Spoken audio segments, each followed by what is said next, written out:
ikaw ang king of all kings, unsay papel sa hari? Ang responsibilidad sa usa ka hari nga mao ang pagtabang sa iyang katawhan nga naa sa mga kalisdanan o pagsuporta sa iyang katawhan base usab sa mga dagkong problema nga ipaabot sa atong teritoryo sa Pilipinas tungod kay siya usa man ka hari.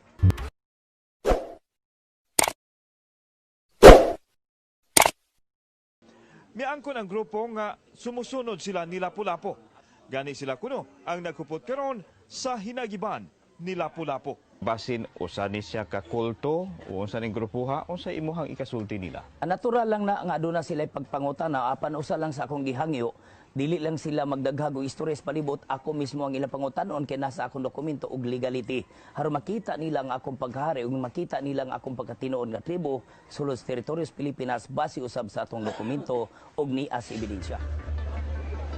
Sa usa ka dapit sa barangay Katarman lungsod sa Cordova, nahimutang ang usa ka gingharian diin gikadakda ang crowning ug enthronement dili lang usa kundi unom ka mga hari. Ang mokorona kanila mao si King Kuluban. Kinsa giisip nila nga labawong hari nga maoy nangulo sa 110 ka mga tribal groups lukop nasod. Gisugdan ang seremonya sa prosesyonal sa giisip nilang King of Kings kauban ang mga rayna ug ang mga royal guards. Dayon usa ka tribal ceremony gamit ang pinulungang binukid. Gipahigayon dayon ang pagsulob sa korona sa unom ka mga hari gikan sa nagkadiyang dapit dinhi sa Sugbo. Dayon gisunod ang pagpirma sa kasulatan gamit ang dugo sa manok.